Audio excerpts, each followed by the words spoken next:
Hey, 501. I know it's not Sunday night. I know it's Monday, but I wanted to actually get grades done before posting this video. And so, before we can talk about anything, just want to say if you are a veteran or anyone in your family is a veteran, thank you so much for your sacrifice and service. A lot of what we take for granted in this country could be fixed by just simply saying thank you to more people. And so thank you if that's one of you. So jumping into this week, starting off with a quote from one of my favorite movies of all time that is was really impactful 10, 15 years ago. And I don't know if people remember this movie or watch it much, but it's The Dead Poet Society. And the quote is, no matter what people tell you, words and ideas can change the world. And really, if you don't believe this, being in education is a stretch, right? That's really one of the statements of our jobs are that when we're helping students come up with ideas and the right words to explain those ideas, they can change the world. So just quick thought. Jumping in from last week, one, grades are up to date. Everything is graded. And so if you check your grades, they are up to date. I graded everything this morning.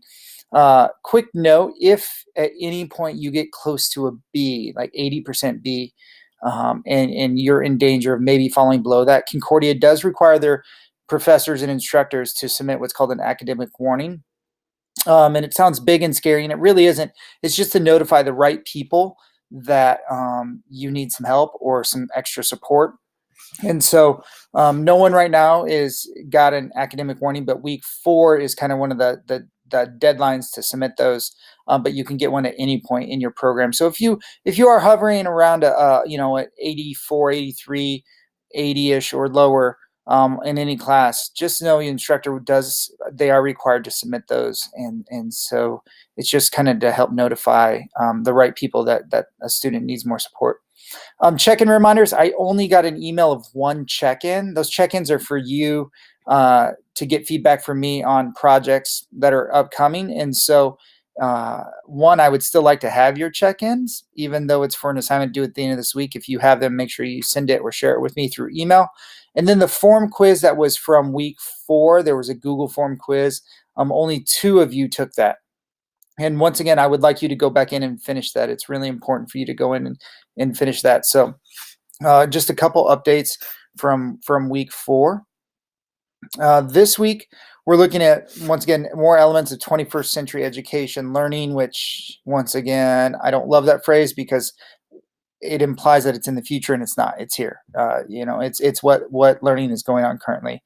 What it takes to become an innovator, and look at how you would innovate or evaluate innovative leadership models. So that's sort of coming when you go through not only Robinson, but the Brumbaugh texts, and then also the video.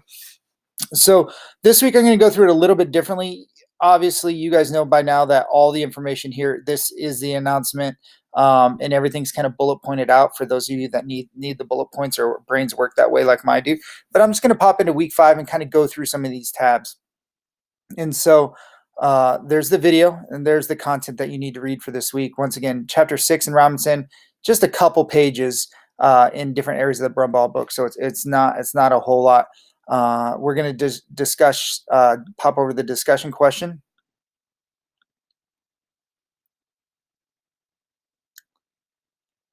There we go. So after watching, so it's not so much from the Ken Robinson video, but this week it's off of the Let's Talk Core video from the teaching channel. How have the California content standards, and I believe 3 of you are in California, different from the Common Core? How do we differentiate standards when need to be common? How might technology help us do this? So this is all based off of this video right here, Let's Chat Core. So once again, get your posts in by Thursday, your initial, and then your response by Sunday night. Moving forward, not only in this class, but in in all your classes moving forward, I would highly recommend you kind of set a schedule where you get your initial done Tuesday or Wednesday. Get it done a day or 2 early, because that's going to give not only you, but your peers more time to have responses.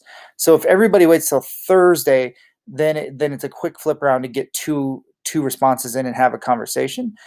Even though that is the deadline, if you get it done a little bit earlier, it really is helpful.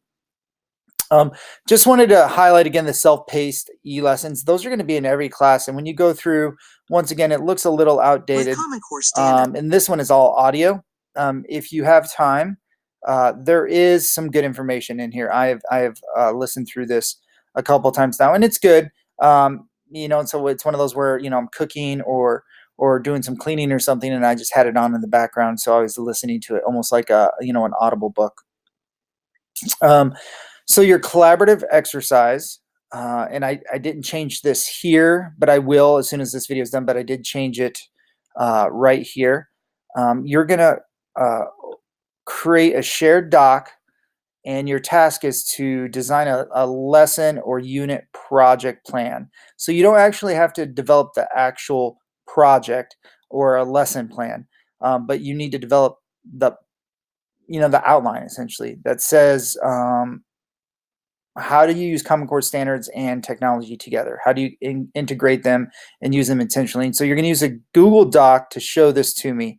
And so, you can open this document up. There's a link to it. But what I'm going to say this week is, once again, since we don't have more than 4 students, you guys are going to work together. Shelly is the lead this week. So Shelly, you're the lead this week. And what you need to do is create a Google Doc. You can title it collaborative exercise, lesson plan, and share it with the other 3 students with editing rights, and then share it with myself with commenting rights. That way we can, and as soon as you create it, share it with everyone. That way, as you guys are working on it, I can make some comments on that for you. So that is a collaborative exercise for this week. And then your actual assignment this week that you should have probably been working on last week as well, and that's what the check-in was for, is you're going to create an infographic that communicates the conditions necessary for an application of technology when addressing a learning need. So you guys can read through this document. If you have questions, shoot me an email. Here are a whole bunch of resources on how to do infographics. And so one thing I do want to tell you is if you're struggling with this or need help, reach out earlier in the week than later, because it can be work intensive. It says about 6 hours to complete this. I don't know, that seems a little long to me. 3 to 4 would be more what I think is in the realm of expected. And so you can create an infographic in any of these and kick it out and then upload it. So that is what's due this week. That was what your check-in was about, this that you were supposed to submit last week. And then looking ahead to week 8, it's a big group project. So all 4 of you will work together. So submitting the infographic is worth 20% of your grade. This one is worth 10%. So you have 2 projects worth 30% of your grade. And I'm not going to walk through and read all of this.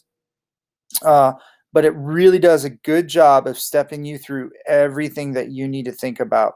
And once again, here's the real important part too, is this is how I'm going to grade it.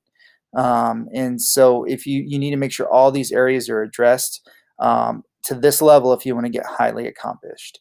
So that is a group project. The 4 of you are going to work together and complete this. So that isn't due till week 8. This is the start of week 5. It might not be bad to start a slide deck already and share it with each other. You're more than welcome to share it with me as well as comment only, and I can put comments on there.